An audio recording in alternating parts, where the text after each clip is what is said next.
Assalamualaikum, jumpa lagi dengan aku Suli. Saya teman-teman, apa kabar hari ini? Semoga hari ini kita semuanya diberikan kesehatan, panjang umur, rezeki yang melimpah, dan tentunya berkah. Amin amin ya robbal alamin. Nah teman-teman, di konten video kali ini aku mau sharing tentang pengalaman ya selama bekerja di Hong Kong. Nah kali ini aku mau menceritakan pengalamannya si temenku menjaga nenek. Karena di sini itu jobnya kan kebanyakan jaga nenek, jaga anak kecil, bersih-bersih rumah, dan masak ya teman-teman. Cuma bersih-bersih rumah aja, nggak ada anak kecilnya itu juga ada. Nah kebetulan ini temenku ya, tadi itu dia cerita ke aku. Karena udah lama banget nggak ketemu ya, jadi dia itu udah ganti majikan. Dan di majikan pertama dia itu menjaga nenek, satu nenek sama satu kakek. Terus karena dia itu sudah finish kontrak dan dia itu merasa nggak nyaman di situ karena majikannya itu atau neneknya itu cerewet banget ya. Dan akhirnya dia itu mencari majikan baru dan dia mendapatkan job lagi menjaga nenek. Dan nenek yang dijaga kali ini itu sangat-sangat unik ya menurut dia, karena sang nenek yang dijaga di kontrak kedua ini, di kontrak baru masuk dan baru penyesuaian dengan keadaan rumah, dengan keadaan orang yang dijaga. Dia itu sangat stres teman-teman. Kenapa? Karena dia itu dituntut untuk bekerja. Apapun yang dia kerjakan tidak boleh berisik. Contohnya kalau mau nyapu, kalau jalan, kalau ngobrol lewat telepon itu tidak boleh berisik, alias sang neneknya ini tidak suka dengan suara. Jadi harus silent ya, nggak ada suara sama sekali, harus sepi sunyi kayak gitu. Sedangkan kita kan nggak bisa ya teman-teman kalau harus silent banget kayak gitu. Ya mungkin untuk mengurangi bisa, tapi kan pasti ada kemungkinan juga kalau kita itu bekerja nggak sengaja mungkin kesandung atau apa, itu kan ada suara, mengeluarkan suara. Entah kita masak itu pasti kalau kita goreng-goreng kan juga ada suara kayak gitu. Nah sang majikan ini nggak suka banget dengan cecenya ya, yang ini temanku ini, karena dia itu kalau bekerja katanya terlalu rame ya, padahal menurut dia ya enggak. Lah inilah teman-teman, di Hongkong itu majikan itu banyak banget dan mempunyai sifat yang berbeda, watak yang berbeda, kebiasaan yang berbeda. Jadi meskipun kita itu bekerja di Hongkong misalkan 10 tahun, 12 tahun, tapi ketika masuk di majikan baru itu pasti sudah beda banget ya. Pasti kita juga dianggap masih belum bisa bekerja ya. Mungkin di majikan lama kita sudah bekerja lama dan majikan yang lama itu sudah mempercayai kita.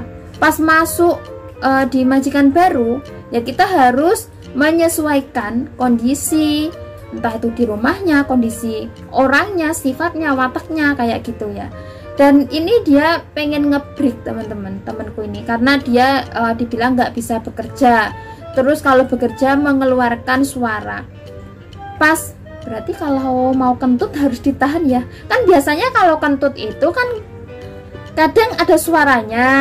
Masa ya harus ditahan, nggak boleh ada suaranya. Pokoknya kalau ada suaranya sang nenek ini marah-marah kayak gitu. Kayak punya sifat kayak punya penyakit darah tinggi kayak gitu loh. Dia itu selalu marah-marah kalau ada suara.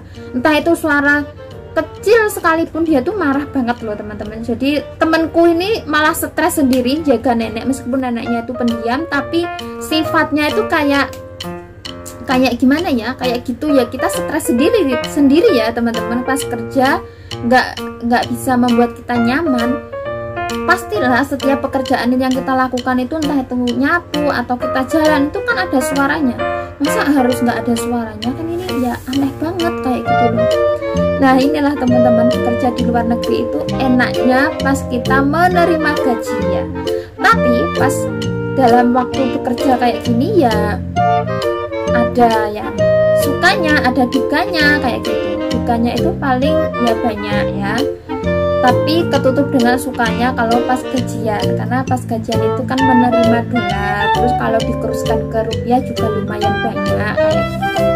Jadi jangan dipikir kalau kerja di luar negeri itu enak kayak gitu. ya enak kalau kita itu sudah bisa menyesuaikan kondisi kita, terus kita sudah dipercaya sama majikan, itu enak banget bekerja seperti di rumahnya sendiri kayak gitu. Tapi kalau untuk penyesuaian di tempat baru itu butuh ekstra sabar ya, terutama menghadapi nenek ya. Jadi kalau menghadapi nenek itu seperti anak kecil ya, kan anak kecil ada yang manja, ada yang suka bermain kayak gitu. Pokoknya kesukaannya anak itu kan juga beda-beda. Begitupun dengan orang tua kayak gitu. Jadi kalau aku pribadi untuk jaga anak itu aku suka banget ya, karena aku suka anak kecil. Jadi bekerja dengan anak kecil itu aku nyaman. Tapi kalau disandingkan dengan orang tua ya, yang aku disuruh rawat orang tua, itu aku kurang suka, karena menurutku itu kurang asik ya. Kalau anak kecil kan bisa kita ajak bermain, bisa bercanda, bergurau kayak gitu. Kalau orang tua nanti kita bercanda ya salah paham, baper kayak gitu.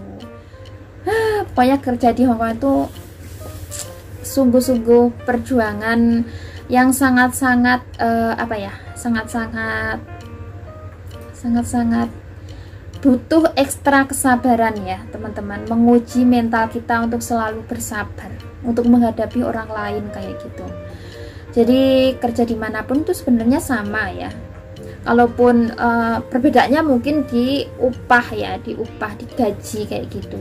Kalau di Indonesia mungkin gajinya ya standar sesuai UMR yang ada di daerah tersebut. Tapi kalau di Hongkong ini kan bekerjanya sama rata teman-teman untuk gajinya. Di kontrak kerja itu 4.630, jadi semua TKW yang ada di Hongkong ini gajinya ya 4.630 kayak gitu, nggak dibeda-bedakan. Tapi kalau kita beruntung dan majikan mau menambahin gaji itu ya alhamdulillah banget. Ada yang bisa 5.000, ada yang bisa 6.000, ada yang 7.000 kayak gitu. Pokoknya nasib-nasiban, dan ya kalau rezeki itu nggak akan kemana kayak gitu teman-teman. Pokoknya harus sabarlah untuk bekerja di luar negeri itu, menghadapi watak, sikap, karakter yang berbeda kayak gitu. Apalagi jaga nenek, jaga orang tua itu harus butuh kesabaran. Kalau mau keluar juga harus didorong dengan kursi roda kalau neneknya sudah tidak bisa jalan. Karena orang Hongkong itu meskipun dia sudah tidak bisa berjalan, dia itu masih suka jalan-jalan keluar, masih suka di taman untuk olahraga kayak gitu. Jadi kita itu harus mendorong pakai kursi roda, turun ke bawah ke rumah, kayak turun dari rumah ke bawah ke taman kayak gitu. Suruh olahraga tuh neneknya biar sehat gitu. Jadi kalian lebih suka jaga anak atau jaga anak apa orang tua teman-teman? Kalian bisa tulis di kolom komentar ya. Nanti kita sharing-sharing bareng gimana sih pengalaman kalian sewaktu bekerja di luar negeri pas jaga momongannya. Oke teman-teman, sekian dulu ya videoku hari ini. Terima kasih banyak yang sudah menonton. Jangan lupa untuk di like, comment, share, dan di subscribe. Ketemu lagi di video-video selanjutnya. Bye bye. Assalamualaikum warahmatullahi wabarakatuh.